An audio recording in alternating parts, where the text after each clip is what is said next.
तो अभी तक जो आपने स्टडी की है, तैयारी की है, उसको डिलीवर करने का, उस स्टडी को बताने का समय आ गया है, मतलब एग्जाम आ चुकी है। और एग्जाम की तैयारी के लिए लास्ट में किन बातों का ध्यान रखा जाए, इसके ऊपर हम थोड़ा सा डिस्कस करेंगे, ताकि आपको एग्जाम के समय कोई टेंशन ना रहे, कोई परेशानी ना रहे और आप तनाव रहित होकर पेपर दे सके। सबसे पहले तो जो सिलेबस चेंज हुआ है, जो सिलेबस आया है, उस सिलेबस को बराबर फोकस करें। जैसे जो चैप्टर आपके हट चुके हैं, पर उसमें भी जो बेसिक कुछ कंसेप्ट्स हैं वो आपको ध्यान रखना चाहिए। अदरवाइज उन टॉपिक्स को फिलहाल आप बिल्कुल हटा दें जो इस बार हटाए जा चुके हैं, और इंपॉर्टेंट टॉपिक्स को देखो आप, कौन से टॉपिक से ज्यादा आने वाला है, कौन से टॉपिक से सिंपल क्वेश्चन आते हैं, कहां पर हार्ड क्वेश्चन आते हैं। तो टॉपिक का एनालिसिस आप करें, विषयों में कौन कौन से इंपॉर्टेंट टॉपिक्स हैं उसका विश्लेषण करें, ताकि आपको वहां पर क्वेश्चंस करने में प्रॉब्लम ना आए। तो सबसे पहले तो आपको अपने सिलेबस का ध्यान रखना है, सिलेबस पर काम करना है, और उसके बाद आपको पिछले वर्षों के मतलब जो PYQs हैं वो सॉल्व करें, PYQ सॉल्व करें। और उसी तरह के मॉडल पेपर्स भी आपको मिलते हैं, अलग अलग जगह पर अवेलेबल है, साइट्स पर अवेलेबल है, बुक्स में मिल सकते हैं। तो आप उन मॉडल्स पेपर पर भी अपना टाइम दें। तो उन मॉडल पेपर को आप टाइम देकर कितनी देर में कितने क्वेश्चन कर पा रहे हैं, इसका बिल्कुल ध्यान रखें। मतलब टाइम मैनेजमेंट भी साथ साथ में आप मैनेज करते जाएं, है ना। मतलब आपने पिछले वर्षों के क्वेश्चन पेपर तो लगाए होंगे, जैसे 24, 23 के तो लगाए होंगे, पर उसके पहले के जो पेपर्स हैं उनके क्वेश्चंस को भी ध्यान दें। मॉडल पेपर्स उनके आधार पे जो बनाए जाते हैं उन पर भी ध्यान दें। तो पेपर्स की तैयारी, पेपर्स के थ्रू आप जान पाएंगे कि क्वेश्चन क्या आ रहे हैं। और इसके बाद आप मॉक टेस्ट दें।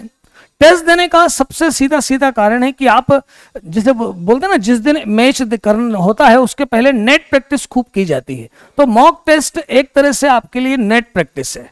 मतलब यदि आप क्वेश्चन पेपर की पहले से प्रैक्टिस करते हैं तो आप ये देख पाएंगे कि यार टाइम में मुझे कहाँ प्रॉब्लम आ रही है, किन क्वेश्चंस पे मैं अटक गया, मतलब कौन से बड़े क्वेश्चंस आएंगे तो मैं उनको स्किप करके कौन कौन से सिंपल क्वेश्चंस है उस पर फोकस करूंगा। तो ये तैयारी आप कैसे कर सकते हैं, ये तैयारी आप मॉक टेस्ट देकर कर सकते हैं। फुल सिलेबस पर क्वेश्चन पेपर उठाएं और उस पर आप टाइम दें और उसको सॉल्व करें।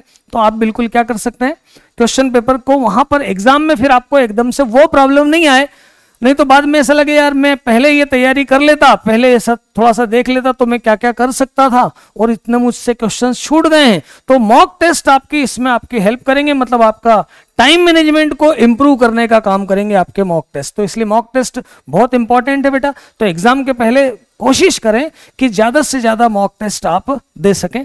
फिर उसके बाद इंपॉर्टेंट जितने पॉइंट्स हैं एक डायरी में लिख लें, एक छोटी कॉपी बना लें, जिनको आप एग्जाम टाइम पे देख सकें, जिनको आप एग्जाम टाइम पे एक साथ, क्योंकि पूरा सिलेबस तो वहां देख नहीं पाओगे ना, तो सारे टॉपिक्स के जो इंपॉर्टेंट पॉइंट है यदि आपके साथ एक साथ आपके पास लिखे रहेंगे तो आप उनको एग्जाम के टाइम पर एक बार रफ देख कर जा सकते हो और आपको जो याद नहीं आए वो याद हो सकता है। फॉर्मूले जैसे आपके हुए, हर तरह के फॉर्मूले, कौन से फॉर्मूले भूल जाते हो उन पे स्टार लगा लो, कौन से पॉइंट मुझे बार बार देखना होते हैं, किसको मैं बार बार क्वेश्चन के समय मिस कर जाता हूं। ऐसा थोड़ा सा इंटेलिजेंट मतलब स्मार्ट वर्क, इस हार्ड वर्क तो करना ही है, साथ में स्मार्ट वर्क, ताकि आपको वहां पर ये प्रॉब्लम ना आए। तो जितने इंपॉर्टेंट पॉइंट्स हैं उसके सेपरेट नोट्स बनाकर रखो और उस पर अपना वर्क करो। फिर उसके बाद जितने भी आपने अभी तक स्टडी की है ना, उसको आप उससे जो भी कंसेप्ट आपके बने हैं उन कंसेप्ट को एक रफली बराबर पूरे नोट्स वापस से एक बार देखें।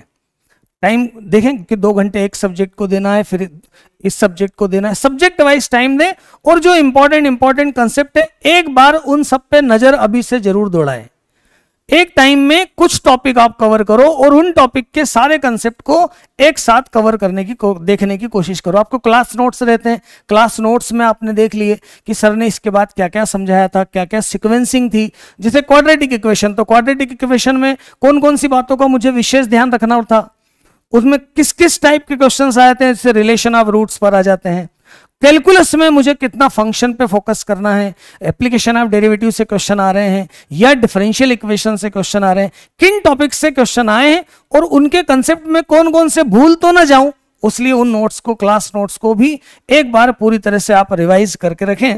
और सबसे जरूरी बेटा, आप स्वस्थ नहीं रहेंगे, आप स्ट्रेस में रहेंगे मानसिक रूप से और शारीरिक रूप से दोनों, तो आप जो आपका पेपर है आपको आते हुए भी छूट जाएगा और आप गड़बड़ कर जाएंगे।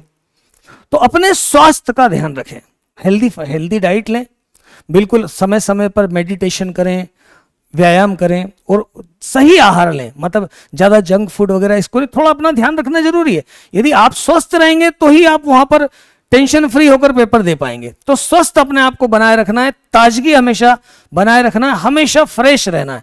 तो फ्रेश इन एग्जाम के दिनों में आप अपने मन को और तन को पूरी तरह से फ्रेश रखने की कोशिश करें, ताजगी बनाए रखने की कोशिश करें। फिर इसके बाद हमेशा पॉजिटिव सोचें। ऐसा पहले से नहीं सोचें यार मैं कहीं भूल तो नहीं जाऊंगा, मुझे आएगा तो नहीं। ऐसे बार बार ऐसा रिवाइज करें कि नहीं, मैं सारे क्वेश्चंस वहां अटेम्प्ट कर पाऊंगा और मुझे सारे कंसेप्ट याद आ रहे हैं।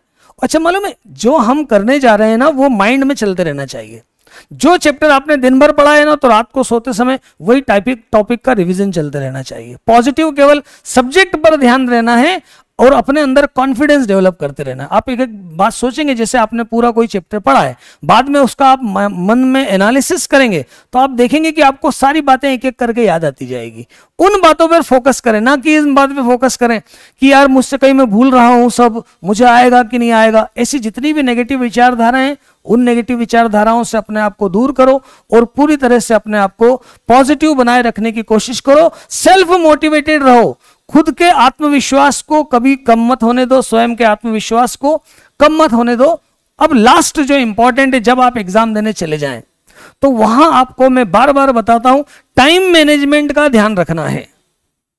कुछ क्वेश्चंस में ज्यादा टाइम देकर ऐसा पता पड़े कि सरल क्वेश्चंस आपसे छूट गए, तो टाइम का बिल्कुल ध्यान देना है। जैसे आपको मान लो आपने पीसीएम है, तो जो क्वेश्चंस थ्योरेटिकल हैं, जो जल्दी हो सकते हैं, उनको उनमें से टाइम बचाएं, ताकि आपको जो आगे क्वेश्चन जो सॉल्व करने वाले हैं उनके लिए आप टाइम बचा सकें। जैसे 3 घंटे का पेपर है, आपने 2 घंटे फिजिक्स और केमिस्ट्री थ्योरी में ज्यादा दे दिए और मैथ्स के लिए आपके पास फिर टाइम नहीं बचा, और हुआ क्या, क्वेश्चन आपको आते थे पर आपसे क्वेश्चन वो सॉल्व नहीं हो पाए। तो आपको टाइम मैनेजमेंट का सबसे खास ध्यान रखना है। आपको मालूम होना चाहिए कितने क्वेश्चन हो चुके हैं, कितना टाइम मेरे पास बचा है। इस चीज को आप बहुत अच्छे से आपको मैनेज करके रखना है। इन सारी बातों का बेटा आप ध्यान रखोगे तो आपके सिलेक्शन से आपको कोई नहीं रोक सकता। All the best, love you all, thank you all, जय हिंद।